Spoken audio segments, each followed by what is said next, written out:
ساتھ کچھ مسائل کو سنیں اور اسے سیکھنے کی کوشش کریں۔ پہلا مسئلہ یہ ہے کہ اللہ تعالیٰ کو اوپر والا کہنا کیسا ہے؟ آپ دیکھ رہے ہیں MD حسینی نیٹ ورک۔ تقریباً بہت مرتبہ میں نے اپنی کانوں سے سنا ہے اوپر والا۔ سب سے پہلے چینل کو سبسکرائب اور بیل آئیکن پریس ضرور کر لیں۔ کچھ لوگ اللہ تعالیٰ کا نام لینے کے بجائے اس کو اوپر والا بولتے ہیں، یہ نہایت غلط بات ہے۔ بلکہ اگر یہ عقیدہ رکھ کر بولے کہ اللہ تعالیٰ اوپر ہے تو یہ کفر ہے۔ اچھی لگے تو یہ کفر ہے کہ اللہ تعالیٰ کو ایک سمت کے ساتھ خاص کر دیا، محدود کر دیا، کیونکہ اللہ تعالیٰ زمان و مکان اوپر نیچے سے پاک ہے۔ آنے والی تمام ویڈیو کو دیکھ سکتے ہیں۔ اللہ تعالیٰ کے لیے اوپر والے کا لفظ نہیں بولا جا سکتا، کیونکہ جب اس نے اللہ تعالیٰ نے تمام جہت کو پیدا کیا ہے، اللہ تعالیٰ نے اوپر کو پیدا کیا ہے، نیچے کو پیدا کیا ہے، اتر کو، دکھن کو، پورب کو، پچھم کو، یعنی ہر طرف کو اللہ تعالیٰ نے پیدا کیا ہے، تو اس کو خاص کر اوپر والا کہنا یہ جائز نہیں ہے۔ اور اللہ تعالیٰ کی حقیقت یہ خود اللہ تعالیٰ جانتا ہے، اور اس کے بتانے سے اللہ کے رسول اور نیک بندے جانتے ہیں۔ اگر کوئی کہے کہ اللہ تعالیٰ عرش پر ہے تو اس سے یہ پوچھا جائے گا کہ جب اس نے عرش کو پیدا نہیں کیا تھا تب پھر وہ کہاں تھا؟ اگر کوئی اللہ تعالیٰ کو اس خیال سے اوپر والا کہتا ہے کہ اوپر جو ہے وہ مرتبے کے معنی میں آتا ہے، اوپر بلندی اور بزرگی کے معنی میں آتا ہے، تو یہ کفر نہیں۔ لیکن پھر بھی ایسا لفظ اللہ تعالیٰ کے لیے بولنا جس میں شک ہو، جس میں معنی میں احتمال پیدا ہو سکتا ہو، یہ بھی جائز نہیں ہے۔ اور کچھ لوگ اللہ تعالیٰ کو اللہ تعالیٰ کہنے کے بجائے صرف مالک کہتے ہیں کہ مالک نے جو چاہا تو ایسا ہو جائے گا، وغیرہ وغیرہ۔ یہ بھی اچھا اور اسلامی طریقہ نہیں ہے۔ آپ اگر کسی بلڈنگ میں جائے جہاں پر دکان نیچے آپ نے دیکھ لیا، آپ کو وہ سامان نہیں ملیا، آپ کسی سامان کو خریدنے گئے تھے، مثلا آپ کو نیچے نہیں ملی، تو وہ دکاندار نے کہا کہ نیچے نہیں، آپ اوپر والے کے پاس آپ کو مل جائے گا، معنی میں احتمال پیدا ہوتا ہے کہ اوپر والا اس کو کہتے ہیں، اس کو بھی کہہ سکتے ہیں جو اوپر بیٹھا ہوا ہے۔ اور اوپر والا اللہ تعالیٰ کے لیے کہنا اس لیے جائز نہیں ہے کہ جس کو ایک عام انسان کے لیے، جس کو مخلوق کے لیے استعمال کیا جاتا ہو، اس کو خالق کے لیے استعمال نہیں کر سکتے۔ ایک مسئلہ۔ دوسرا مسئلہ یہ ہے کہ بول چال میں عموماً لوگ کفریات کا استعمال کر لیتے ہیں، یہ لا علمی کی وجہ سے۔ اس لیے حلال اور حرام چیزوں کا جاننا اور جو بیسک بلیفز آف اسلام ہے اس کا جاننا یہ از حد ضروری ہے، ورنہ کب ایمان سے ہم ہاتھ دھو بیٹھے ہیں اس کی کوئی خبر نہیں۔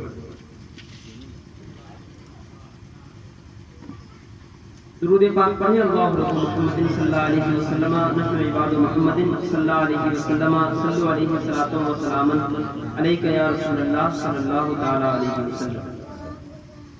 بعض لوگ کفریات کا استعمال ہنسی مذاق کے لیے کر دیتے ہیں، جن کا بولنا اور راضی ہو کر سننا یہ بھی کفر ہے۔ مثلا اگر کوئی یہ کہے کوئی نیتا کہ سب دھرم سمان ہے، برابر ہے، تو مانا کہ ہم نے اس آیت کا انکار کر دیا کہ ان الدین عند اللہ الاسلام، کہ بے شک دین تو اللہ کے نزدیک اسلام ہی ہے، تو پھر سب دھرم کیسے برابر ہو سکتا ہے؟ اور اگر کوئی کہے کہ خدمت خلق ہی دھرم ہے، یعنی لوگوں کا بھلائی کرنا ہی مذہب ہے، تو مجھے بتائیے کہ یہ اتنے سارے احکام قرآن حدیث اور پھر جو یہ کہ اسلامی روایات، اسلامی تہذیب، کیا ان کو چھوڑ کر صرف خدمت خلق کرنا ہی اسلام اور کیا پورا ایک مذہب ہے؟ تو اس کا جواب بھی نفی میں دیا جائے گا کہ نہیں، بلکہ جو اسلام ہے وہ اصل مذہب ہے۔ اسلام کے اندر انسانیت آتی بتاتی ہے اسلام انسانیت سے محبت کرنا سکھاتا ہے، نہ کہ انسانیت اسلام سے محبت کرنا سکھاتا ہے۔ ایک ایتھیسٹ جو کسی مذہب کو نہیں مانتا وہ تمام چیزوں میں وہ دہشت گردی کو بھی وہ اچھا کہتا ہے، وہ اچھے کو بھی اچھا کہتا ہے، برے کو بھی برا کہتا ہے، لیکن اسلام کا معاملہ یہ ہے کہ جو چیز بری ہے وہ بری ہے اور جو اچھی چیز ہے وہ اچھی ہے۔ اور اگر کوئی یہ کہے کہ دیش پہلے اور دھرم بعد میں، تو یہ بھی لفظ بڑا سخت ہے اور اس کا بھی حکم بہت سخت ہے۔ کوئی یہ کہے کہ ہم پہلے ملک کے باشندے ہیں، ہم پہلے ملک کے باشندہ ہیں اور بعد میں مسلمان ہیں، تو یہ بھی کہنا بڑا سخت حکم ہے اس کا۔ اگر کوئی کہے کہ مسجد اور مندر دونوں برابر ہیں، تو یہ بھی بہت سخت بات ہے۔ اگر کوئی یہ کہے کہ خدا مندر میں بھی ہے اور مسجد میں بھی ہے، تو یہ بھی حکم کفر اس پر بھی لگے گا۔ اگر کوئی کہے مثلا نماز کا مذاق اڑاتے ہوئے کہ نماز تو بے وقوف لوگ پڑھتے ہیں، یہ بھی حکم کفر میں آئے گا۔ اگر کوئی یہ کہے کہ روزہ تو وہ رکھے جس کے پاس کھانا نہیں ہے، مثلا اس نے اسلام کی تحقیر کی، اور اسلام کی تحقیر کرنا یہ تو کفر ہے۔ تو یہ سب کلمات یعنی یہ سارے جملے خالص غیر اسلامی اور کفریات پر مشتمل ہیں۔ تو ان الفاظ سے بچنا اور ان کو نہ خود کہے اور جب کسی سے سنے تو استغفار پڑھے، اور خوش ہو کر سننا بھی کسی بات کو، یہ اس کے اس بات کا ایک طریقہ ہے، اس کو ماننے کا ایک طریقہ ہے، تو آپ اس سے بھی بچیں۔ ایمان و عقیدہ سے زیادہ عمل کو اہمیت دینا۔ کچھ لوگ محض نماز کو ہی پورا دین سمجھ بیٹھے ہیں، کچھ لوگ محض روزہ کو، محض حج کو، محض تلاوت قرآن کو پورا دین سمجھ بیٹھے ہیں، تو یہ بھی ایک بہت بڑی غلطی ہے۔ اگر ایمان اور اگر عقیدہ مضبوط ہوگا، نیو مضبوط ہوگی، پھر اس پر جو ہے محل تعمیر کی جا سکتی ہے۔ اگر نیو ہی مضبوط نہ ہو تو پھر محل کا کوئی ٹھکانہ نہیں کب گر جائے۔ ایک اور مسئلہ ہے کہ جو سننے میں آتا ہے کہ میت کو غسل دینے کے بعد غسل کرنے کا طریقہ یا غسل کرنے کے کیا کیا احکام ہیں۔ تو مسئلہ سن لیجئے کہ میت کو غسل دینے کے بعد غسل کرنا مستحب ہے، ضروری نہیں۔ کچھ لوگ غسل دے کر وہ اس انتظار میں رہتے کہ میں غسل کروں گا پھر میں جا کر نماز جنازہ پڑھوں گا، تو ایسا نہیں۔ دین میں زبردستی کسی چیز کو داخل کرنا، زبردستی کسی چیز کو لا کر جوڑ دینا، یہ جو ہے یہ دین کے ساتھ شدت پسندی کا نام ہے، یہ دین نہیں ہے، بلکہ دین الدین یسر، دین آسان ہے، تو اس آسانی سے فائدہ اٹھایا جائے۔ تو مسئلہ یہ ہوا کہ میت کو غسل دینے کے بعد غسل کرنا مستحب ہے لیکن ضروری نہیں۔ جس نے میت کو غسل دیا وہ بعد میں خود غسل کرے، لیکن اس کو ضروری خیال کرنا، اس کو نیسیسری سمجھ لینا، لازم سمجھ لینا، یہ غلط۔ درود پاک پڑھیں، اللہم محمد صلی اللہ علیہ وسلم، نحن عباد محمد صلی اللہ علیہ وسلم، صلو علیہ الصلاۃ والسلام علیک یا رسول اللہ صلی اللہ علیہ وسلم۔ کیا سطر کھل جانے سے وضو ٹوٹ جاتا ہے؟ یعنی کہ اگر لنگی ذرا سا اٹھ جائے تو کیا وضو ٹوٹ جائے گا؟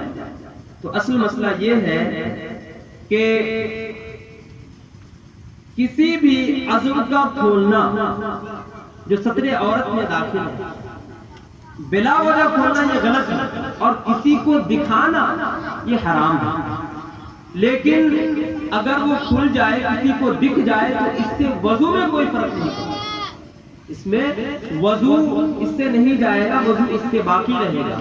تو البتہ اگر سطر عورت اگر کھل جائے تو وضو کرنا، اب سر نو وضو کرنا یہ ضروری نہیں، بلکہ اپنے سطر کی حفاظت کرنا یہ ضروری ہے۔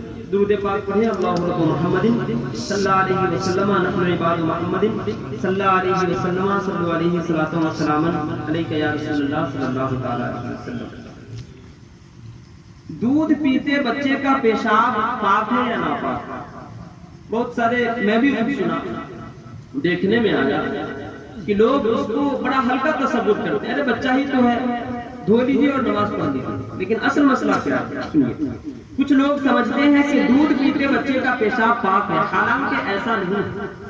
انسان کا پیشاب مطلقاً ہر حالت میں مطلقاً اس میں کوئی قید نہیں ہے، ناپاک ہے، خواہ وہ دودھ پیتے بچے کا ہو یا کسی بڑے انسان کا، پیشاب ہر حال میں ناپاک ہے۔ کیا دودھ بچے کو دودھ پلانے سے عورت کا روزہ ٹوٹ جاتا ہے؟ ایک مرتبہ یہ مسئلہ مجھ سے پوچھا گیا تو ضروری سمجھا کہ اس کو بھی شامل کر لیا جائے۔ بعض جگہ جاہلوں میں یہ مشہور ہو گیا ہے کہ عورت اگر بچے کو دودھ پلائے اور باوضو ہو تو اس کا وضو ٹوٹ جاتا ہے، یہ غلط فہمی ہے۔ اصل مسئلہ کیا ہے کہ بچے کو دودھ پلانے سے ہرگز وضو نہیں ٹوٹتا، اور اس کے بعد وضو پھر سے کیے بغیر نماز پڑھا جا سکتا ہے، قرآن کی تلاوت کی جا سکتی ہے، دوبارہ وضو کرنے کی کوئی حاجت نہیں ہے۔ کتے کے بدن یا کپڑے سے چھو جانے کا مسئلہ، بہت سارے لوگ اگر کتا چھو دیتا ہے تو وہ سمجھتے کہ ناپاک ہو گئے، اور جب تک وہ نہیں نہائیں گے نماز کا وقت بھی نکل جاتا ہے، وہ مسجد میں نہیں جاتا۔ تو یہ مسئلہ بھی جاننا بہت ضروری ہے۔ کچھ لوگ سمجھتے ہیں کہ کتے کا جسم اگر انسان کے جسم یا کپڑے سے لگ جائے تو وہ ناپاک ہو جاتا ہے، لوگ سمجھتے ہیں۔ اصل مسئلہ کیا ہے کہ ان کی غلط فہمی ہے، کتے کا صرف چھو جانا ناپاکی نہیں لاتا، صرف چھو جانا ناپاکی نہیں لاتا۔ ہاں، اگر کتے کے جسم پر کوئی ناپاکی لگی ہو، کوئی گندگی لگی ہو، اور آپ جانتے ہیں کہ وہ چیز ناپاک ہے اور آپ کے جسم سے وہ لگ گئی ہے، تو جہاں لگی وہ جگہ ناپاک ہے، اور یوں ہی کتے کا پسینہ اور اس کا لعاب بھی ناپاک ہے۔ اور صرف کتے کا جسم سے چھو جانا یہ انسان کو ناپاک نہیں کرتا ہے۔ درود پاک پڑھیں، اللہ رب محمد صلی اللہ علیہ وسلم، نحن عباد محمد صلی اللہ علیہ وسلم، صلی علیہ وسلم وسلام علیہ یا رسول اللہ صلی اللہ علیہ وسلم۔ اذان کے وقت باتیں کریں گے، بہت سارے لوگ، اکثر عوام تو عوام، بہت سارے خواص میں ایسا دیکھنے کو ملتا ہے کہ وہ اس کا خیال نہیں رکھتے۔ اس ہفتے کے جمعہ کے خطاب میں قاری صاحب کا اس طرف بڑا اچھا اشارہ تھا کہ آپ آج جو اذان پر جو پابندی لگی ہے، بہت ساری اس کی وجوہات ہیں۔ اگر ہم اسلام کی عزت نہیں کریں گے، ہم اسلام کو کمپلیٹلی اگر فالو نہیں کریں گے تو ان کو تو پھر اس کو ختم کرنے کا تو موقع ملے گا، اور ظاہر سی بات ہے آج وہ وہی کر رہے ہیں۔ اذان کے وقت باتوں میں مشغول رہنا ایک عام سا بات ہو گیا ہے، لیکن اس کا انجام کتنا برا ہے کہ حضور نے فرمایا کہ جو ایک حدیث کا جو مفہوم ہے، جو متن حدیث ہے وہ تو مجھے بھی یاد نہیں ہے، لیکن جو مفہوم حدیث ہے وہ یہ ہے کہ اذان کے وقت باتوں میں مشغول رہنے والے کے ایمان کا خطرہ ہے، ہو سکے کہ وہ مرتے وقت اسے ایمان نصیب ہو یا نہ ہو، اور پھر اس کا خاتمہ ایمان پر ہو یا نہ ہو، اس کی بھی کوئی ذمہ داری نہیں۔ البتہ ان چیزوں کا خیال رکھا جائے، ان چیزوں کو سمجھا جائے، اور اسے دل سے اسے اذان کو، اور جو تمام جو اسلامی شعائر ہیں، جو اسلام کی جن سے عزتیں وابستہ ہیں، ان کو دل سے ان کی عزت اور تعظیم کی جائے۔ مسئلہ یہ ہے کہ جب اذان ہو تو اتنی دیر کے لیے سلام، بات چیت اور جواب سلام تمام کام بند کر دیا گیا، یہاں تک کہ قرآن مجید کی تلاوت، اگر اذان کی آواز آئے تو تلاوت بھی روک دے اور اذان غور سے سنے اور جواب دے۔ راستہ چلنے میں اگر اذان کی آواز آ جائے تو اتنی دیر کھڑا ہو جائے، سنے اور جواب دے۔ اگر چند اذانیں سنے، چند اذان آ رہی ہو، مثلا پہسول میں بھی کتنی ساری مسجدیں ہیں، تو ایک مسجد کے اذان کا جواب دینا یہ ضروری ہے، ہر مسجد کے اذان کا جواب دینا یہ لازم ہے، دے دے بہتر ہے، نہ دے کوئی بات نہیں۔ نمازی کے سامنے سے گزرنے کا مسئلہ،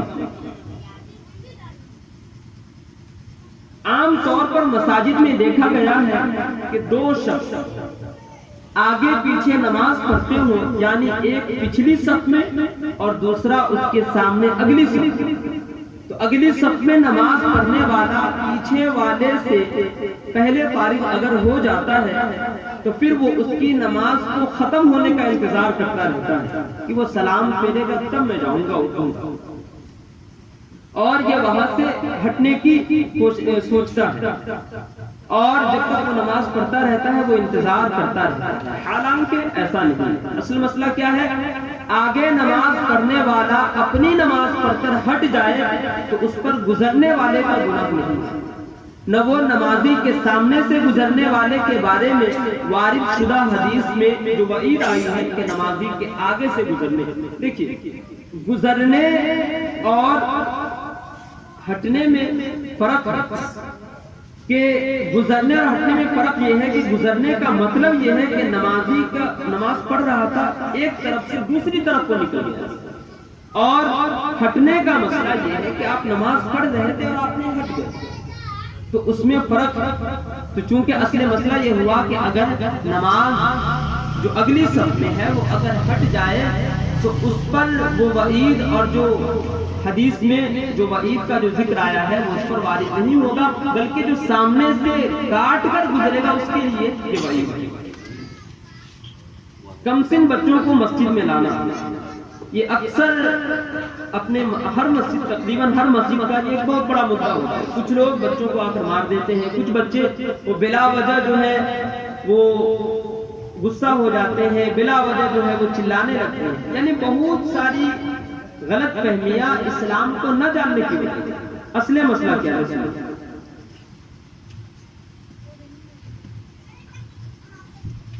زیادہ چھوٹے ناسمجھ کمسن بچوں کا مسجد میں آنا یا انہیں لانا شرعاً ناپسندیدہ، ناجائز و مکروہ ہے۔ غور سے سنیے، کچھ لوگ اولاد سے بیجا محبت کرنے والے نماز کے لیے مسجد میں آتے ہیں اور اپنے ساتھ کمسن ناسمجھ بچوں کو بھی لاتے ہیں، یہاں تک کہ بعض لوگ انہیں اگلی صف میں اپنے برابر نماز میں کھڑا کر لیتے ہیں، تو یہ نہایت غلط بات ہے، اور اس کی پچھلی صفوں کے سارے نمازیوں کی نماز مکروہ ہوتی ہے، اور اس کا گناہ اس لانے اور برابر میں کھڑا کرنے والے پر، اور ان پر جو اس سے حد المکروہ منع کر سکتا ہے تو وہ منع کرے۔ ہاں، جو سمجھدار اور ہوشیار بچے ہو، نماز کے آداب سے واقف ہو، پاکی اور ناپاکی کو جانتے ہو، تو ان کو لایا جا سکتا ہے، اور ان کو صف میں مسجد میں بالغ مردوں کے پیچھے ہونا چاہیے۔ جو چھوٹے بچے وہ مسائل بھی جانتے ہوں، لیکن اگر وہ چھوٹے بچے ہوں تو انہیں بھی جو بڑے لوگوں کی جو صف ہے اس سے ان کو پیچھے رکھا جائے۔ حدیث شریف سے جنبوا مساجدکم صبیانکم ومجانینکم وشراءکم وبیعکم وخصوماتکم ورفع اصواتکم الی آخر، کہ حضور علیہ السلام نے فرمایا کہ اتنا سمپل اور اتنا آسان مسئلہ نہ سمجھنے کی وجہ سے وہ ہر ہفتہ ایک مدعا بن جاتا ہے۔ حضور نے کیا فرمایا؟ فرمایا کہ اپنی مسجدوں کو بچاؤ، کن سے؟ بچوں سے اور مجنونوں سے، پاگلوں سے، خریدنے اور بیچنے والوں سے، جو بیچا جا کر وہاں پر عبادت کے لیے نہیں بلکہ اپنے بزنس کو بڑھاوا دینے کے لیے، اپنی ترقی کے لیے وہاں جاتے ہیں، ایسے لوگوں سے بھی مسجد کو بچانے کا حکم ہے۔ اور جھگڑا کرنے والے سے اور زور زور سے مسجد میں بات کرنے والے سے، حضور نے فرمایا کہ مسجد کو ان سے بچاؤ۔ کچھ لوگ کہتے ہیں کہ بچے مسجد میں نہیں آئیں گے تو نماز سیکھیں گے کیسے؟ تو سمجھدار بچوں کے سیکھنے کے لیے مسجد ہے، اور نہ سمجھ زیادہ چھوٹے بچوں کے لیے گھر اور مدرسے کافی ہیں۔ درود پاک پڑھیں، اللہم رب محمد صلی اللہ علیہ وسلم، نحن عباد محمد صلی اللہ علیہ وسلم، صلی علیہ وسلم علیک یا رسول اللہ صلی اللہ علیہ وسلم۔ ایک اور مسئلہ جو بڑا مشہور مسئلہ ہے، نماز جنازہ میں بوقت تکبیر، یعنی جب اللہ اکبر کی امام کہتے ہیں، بوقت تکبیر آسمان کی طرف منہ اٹھانا۔ اکثر لوگ ایک وہ ایسے منہ اٹھا کر اوپر دیکھتے ہیں۔ اصل مسئلہ کیا ہے؟ کچھ نہیں۔ آج کل کافی لوگ ایسا کرتے ہوئے دیکھے گئے کہ جب نماز جنازہ میں تکبیر کہی جاتی ہے تو ہر تکبیر کے وقت اوپر کی جانب منہ اٹھاتے ہیں، حالانکہ اس کی کوئی اصل نہیں، بلکہ نماز میں آسمان کی طرف منہ اٹھانا مکروہ تحریمی ہے۔ اور حدیث شریف میں رسول اللہ صلی اللہ علیہ وسلم نے ارشاد فرمایا کہ کیا حال ہے ان لوگوں کا جو نماز میں آسمان کی طرف آنکھیں اٹھاتے ہیں، اس سے باز رہے یا اللہ تعالیٰ ان کی آنکھیں اچک لے۔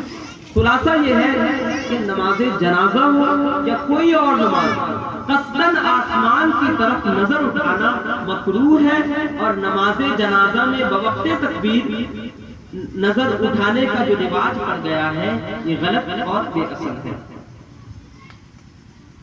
کیا عورت فاتحہ نہیں پڑھ سکتی؟ کیا عورت ذبح نہیں کر سکتی؟ یہ بھی ایک مسئلہ ہے۔ بلا وجہ وہ شب برات کا موقع ہو، بہت سارے فاتحہ کے موقع پر بچے بہت کم ہوتے ہیں، چھٹی کا موقع ہوتا ہے، لوگ 8 بجے تک انتظار کرتے ہیں۔ بہت سارے ایسے جگہ جہاں پر رکھ دی اور اٹھا لی اور نیت یہ کر لی کہ فاتحہ ہوگی۔ اصل مسئلہ کیا ہے وہ سنو۔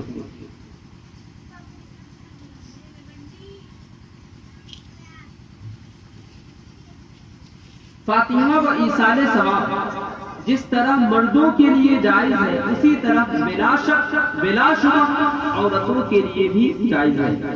لیکن بعض عورتیں بلا وجہ پریشان ہوتی ہیں اور فاتحہ کے لیے بچوں کو ادھر ادھر بھیجتی ہیں، حالانکہ وہ خود بھی فاتحہ پڑھ سکتی ہیں۔ کم از کم جو فاتحہ پڑھنے کا جو کم سے کم الحمدللہ پڑھے جو سورہ فاتحہ ہے، اور قل هو اللہ شریف تو اکثر لوگوں کو یاد نہیں ہوا کرتے ہیں، اکثر عورتوں کو اس کو پڑھ کر خدا تعالیٰ سے دعا کرے، اور جن کے نام کی نیاز ہے وہ ان کے نام سے فاتحہ کر دے تو یہ فاتحہ ہو گیا۔ بلا وجہ پریشان ہونے کی کوئی ضرورت نہیں ہے، اور اس کی کوئی اثر نہیں ہے کہ عورتیں فاتحہ نہیں کر سکتی، عورتیں بھی کر سکتی ہیں، عورتیں ذبح بھی کر سکتی ہیں۔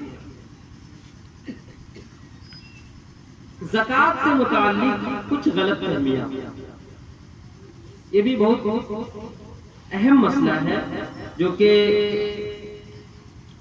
عام فہم لوگ جو اس بلا میں وہ گرفتار ہے، وہ کیا ہے کہ بعض لوگ فقیروں مسکینوں مسجدوں مدرسوں کو یوں ہی دیتے رہتے ہیں، نیت نہیں کرتے زکوٰۃ کی اور یوں ہی وہ دیتے رہتے ہیں اور باقاعدہ زکوٰۃ نہیں نکالتے۔ اگر ان سے کہا جاتا ہے کہ آپ زکوٰۃ نکالیے تو کہہ دیتے ہیں کہ ہم تو ویسے ہی راہ خدا میں خرچ کرتے رہتے ہیں۔ یہ ان کی سخت غلط فہمی ہے۔ آپ ہزار کتنا ہی آپ راہ خدا میں خرچ کر دیں، لیکن جب تک حساب کر کے نیت زکوٰۃ سے زکوٰۃ ادا نہیں کریں گے، آپ کے یہ اخراجات جو راہ خدا میں آپ نے کیے ہیں یہ زکوٰۃ نہ نکالنے کے عذاب اور وبال سے آپ کو بچانے ہیں۔ تو زکوٰۃ کی نیت کر کے جو اس کی رقم ہے وہ اس کے جو حقدار ہیں، جو اس کے ایلیجبل لوگ ہیں اس کو پہنچائے۔ حدیث شریف میں ہے کہ جس کو اللہ تعالیٰ مال دے اور وہ اس کی زکوٰۃ ادا نہ کرے تو قیامت کے دن وہ مال گنجے سانپ کی شکل میں کر دیا جائے گا، جس کے سر پر 2 چوٹیاں ہوں گی اور وہ سانپ ان کے گلے میں توق بنا کر ڈال دیا جائے گا اور کہے گا کہ میں تیرا مال ہوں، میں تیرا خزانہ ہوں، اور اس کے لیے وہ ایک عذاب اور وبال بن جائے گا۔ خلاصہ کلام یہ ہے کہ جو لوگ زکوٰۃ ادا نہیں کرتے اور اپنے مال کو خود کھاتے رہتے ہیں تو ان کے لیے قیامت کے دن بڑا سخت عذاب ہے، اور جو لوگ دیتے ہیں لیکن مسئلہ نہ جاننے کی وجہ سے وہ یوں ہی دے رہے ہیں تو ان کو بھی یہاں پر ہوش کے ناخن لینے کی ضرورت ہے، اور انہیں مسئلہ سیکھنے اور سمجھنے کی ضرورت ہے کہ کیا اصل مسئلہ۔ درود پاک پڑھیں، اللہ رب محمد صلی اللہ علیہ وسلم، نحن عباد محمد صلی اللہ علیہ وسلم، صلو علیہ وسلم علیک یا رسول اللہ صلی اللہ تعالی علیہ وسلم۔ بزرگوں کی تصویریں گھروں میں رکھنا کچھ جگہ دیکھنے کو ملا، اس لیے یہ مسئلہ بھی شامل کر دیا گیا۔ آج کل بزرگان دین کی تصویریں اور ان کے فوٹو گھروں دکانوں میں رکھنے کا رواج ہو گیا، یہاں تک کہ بعض لوگ پیر صاحب کی ولیوں کی تصویریں فریم میں لگا کر گھروں میں سجا دیتے ہیں اور بہت سارے لوگ اپنے شادیوں کی تصویریں بھی سجا کر رکھتے ہیں۔ اصل مسئلہ کیا ہے کہ ایسا رکھنا سجا کر یہ رکھنا حرام ہے۔ یہاں تک کہ بعض جاہل جو نہیں جانتے ہیں وہ تصویروں کے سامنے جھکتے ہیں اور ادب کرتے ہیں، انہیں چومتے ہیں، یہ باتیں سخت ترین حرام ہیں، یہاں تک کہ کفر انجام ہے۔ بلکہ ہاتھ باندھ کر تصویر کے سامنے کھڑے ہونا اور ان پر پھول اور مالائیں ڈالنا یہ کافروں کا کام ہے۔ سیدی اعلیٰ حضرت رحمۃ اللہ تعالی علیہ ارشاد فرماتے ہیں کہ اللہ عز و جل ابلیس کے مکر سے پناہ دے، ابلیس کے دھوکے سے انسان کو بچائے۔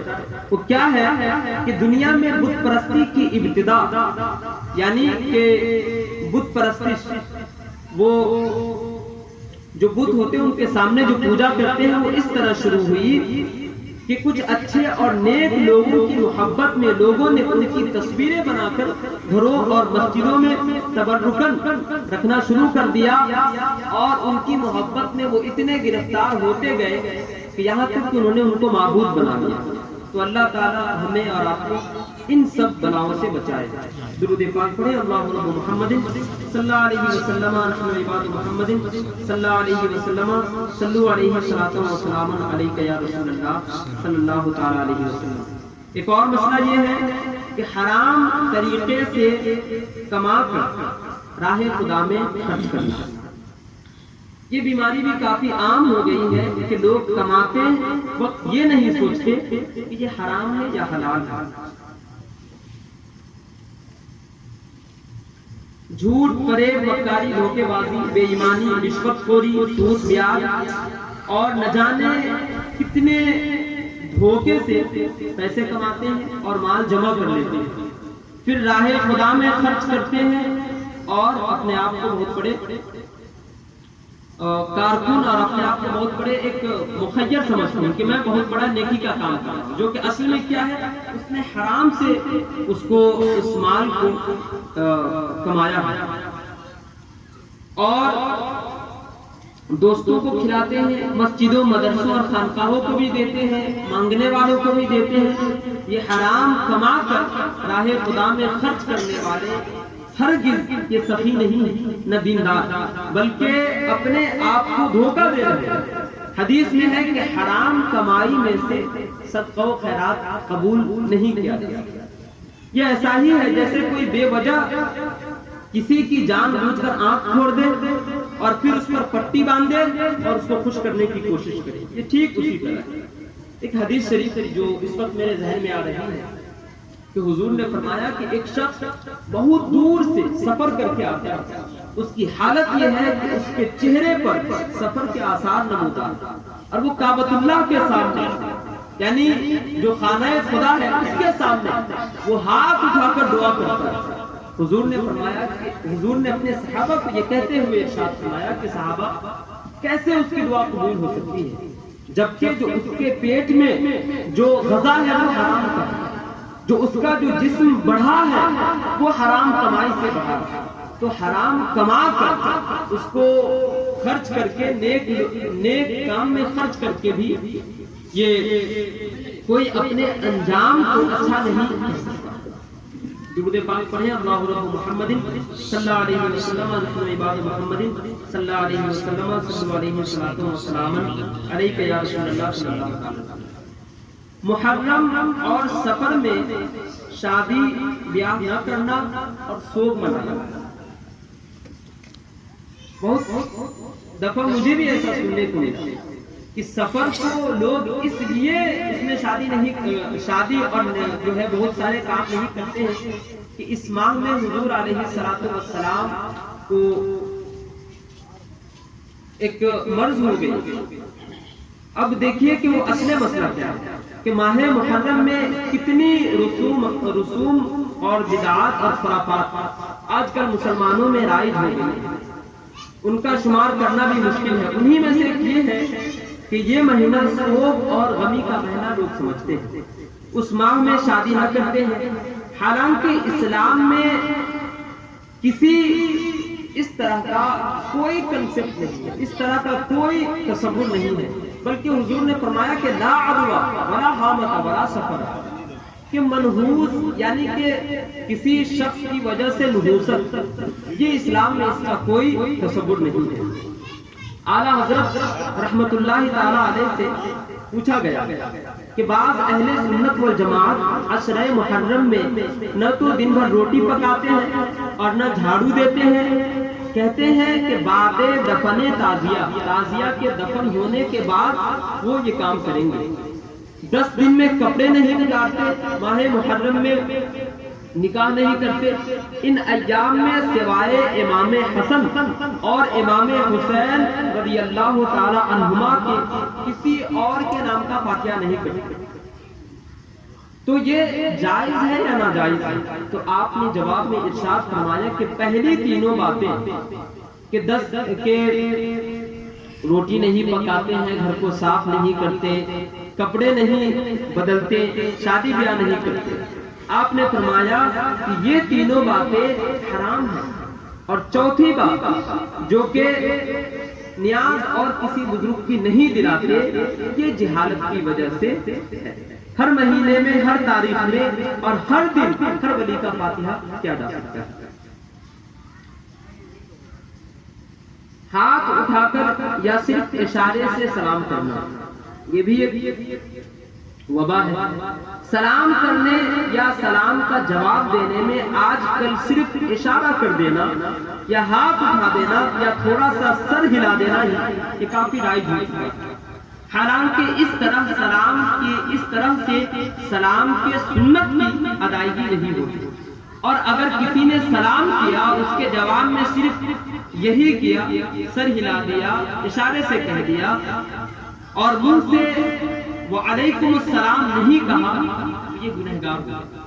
اور اعلیٰ حضرت فرماتے ہیں کہ بندگی آداب، تسلیمات وغیرہ الفاظ سلام سے نہیں، اور صرف ہاتھ اٹھا دینا کافی نہیں جب تک اس کے ساتھ لفظ سلام نہ کہا جائے۔ قرآن کریم اگر گر جائے تو اس کے برابر تول کر اناج اور خیرات کرنے کا مسئلہ۔ درود پاک پڑھیں، اللہم علی محمد صلی اللہ علیہ وسلم، نحن عباد محمد صلی اللہ علیہ وسلم، صلی اللہ علیہ وسلم علیک یا رسول اللہ صلی اللہ علیہ وسلم۔ بس اس کے بعد ایک اور مسئلہ، قرآن کریم اگر ہاتھ یا آلماری میں سے اگر گر جائے تو کچھ لوگ اس کو تول کر برابر وزن کے آٹا چاول خیرات کرتے ہیں اور اس خیرات کو اس کا کفارہ خیال کرتے ہیں، حالانکہ یہ ان کی غلط فہمی ہے۔ قرآن کریم اصل مسئلہ، قرآن کریم جان بوجھ کر گرا دینا یا پھینکنا یہ بہت ہی زیادہ برا کام ہے۔ کسی بھی مسلمان سے اس بات کی امید نہیں کی جا سکتی۔ اگر وہ ایسا توہین کی نیت سے کرے تو پھر وہ تو کافر ہو جائے گا، اور اگر کوئی ایسا کرے تو اس کے لیے یہ ہے کہ وہ توبہ کرے، پھر سے کلمہ پڑھے، اور اگر وہ شادی شدہ ہے تو پھر سے تجدید نکاح کرے۔ لیکن اگر دھوکے سے، بھول سے قرآن شریف ہاتھ سے چھوٹ گیا یا الماری وغیرہ سے گر گیا تو اس پر کوئی گناہ نہیں۔ یاد رہے، یہ بھول کر دھوکے سے اگر گر جائے تو اس پر کوئی گناہ نہیں، بھول چوک معاف ہے اسلام میں۔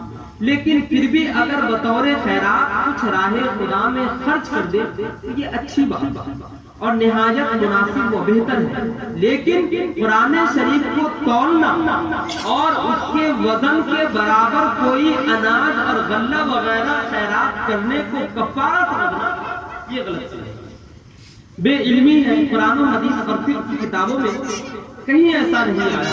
ہاں، صدقہ و خیرات ایک عمدہ کام ہے جو ہر ایک مومن کو ہر حال میں ہمیشہ کرنا چاہیے، لیکن اس کو ضروری سمجھ لینا کہ اسلام کے ساتھ یہ اس مسئلے کے ساتھ یہ زیادہ۔ درود پاک پڑھیں، اللہم علی محمد صلی اللہ علیہ وسلم، نحن عباد محمد صلی اللہ علیہ وسلم، صلو علیہ وسلم علیک یا رسول اللہ صلی اللہ علیہ وسلم۔ رشوت دینے اور لینے اور دینے کا مسئلہ حدیث پاک میں ہے، لعن رسول اللہ صلی اللہ تعالی علیہ وسلم الراشی والمرتشی، کہ حضور نے رشوت دینے والے پر اور رشوت دینے والے پر دونوں کو لعنت فرمائی. لیکن یہ رشوت لینے اور دینے کی 4 صورتیں نکلتی ہیں. پہلی صورت یہ ہے کوئی منصب یا عہدہ قبول کرنے کے لیے رشوت دینا، یہ قطعاً حرام ہے.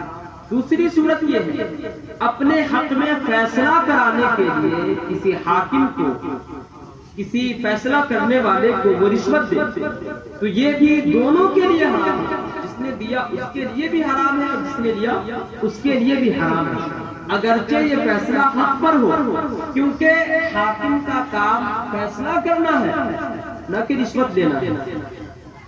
تیسری صورت اس کی یہ ہے کہ اپنے جان مال عزت آبرو کی حفاظت کے لیے کسی ظالم کو کچھ دینا پڑ جائے. مان لیجیے کسی نے آپ کو بندوق دکھا کر آپ سے پیسہ مانگا تو آپ پر اس وقت جان بچانا پڑا. اگر آپ اس کنڈیشن میں اس حالت میں دیتے ہیں تو یہ آپ کا دینا جائز ہے، لیکن اس کا لینا یہ حرام ہے اس کے. چوتھی صورت یہ نکلتی ہے کسی شخص کو اس لیے رشوت دی کہ وہ اس کو بادشاہ تک یا کسی بڑے آدمی تک پہنچا دے، تو یہ دینا دینے والے کے لیے جائز ہے لیکن لینے والے کے لیے حرام ہے. انہی چند مسائل پر میں اپنے گفتگو کو ختم کرنا چاہوں گا، اور آپ سے میری التماس یہ ہے، گزارش یہ ہے کہ جہاں کہیں تک وہ دور نہیں ہے کہ لوگ، ایک زمانہ ہوتا تھا کہ ایک مسئلہ کو سیکھنے کے لیے مہینوں کا سفر کیا کرتے تھے، وہ زمانہ نہیں ہے. بلکہ آج تو لوگ ڈیجیٹل زمانہ ہے، تو لوگ بیٹھے بیٹھے بہت سارے مسائل جان لیتے ہیں. لیکن مسئلہ جاننے کا سب سے بہتر طریقہ یہ ہے کہ آپ جا کر بذات خود ایک عالم سے ملے اور ان سے مسئلہ پوچھے، اور پھر اس جو قرآن اور حدیث کے مطابق جو وہ مسائل بیان کرے اس پر عمل کرنے کی کوشش کرے. اللہ تعالی ہمیں اور آپ کو دین کی سچی سمجھ عطا فرمائے اور ہم سب کو خادم دین اور خادم اسلام بنائے. استغفار پڑھیں. استغفر اللہ ربی من کل ذنب واتوب الیہ ولا حول ولا قوت الا باللہ العلی العظیم. میرے کہنے اور آپ کے سننے میں ہو سکتا ہے کہ اگر کوئی غلطی ہو گئی ہو تو میں آپ سب کے سامنے استغفار پڑھتا ہوں. استغفر اللہ ربی من کل ذنب واتوب الیہ ولا حول ولا قوت الا باللہ العلی العظیم. واخر کلماتی ان الحمد للہ رب العالمین. السلام علیکم ورحمۃ اللہ.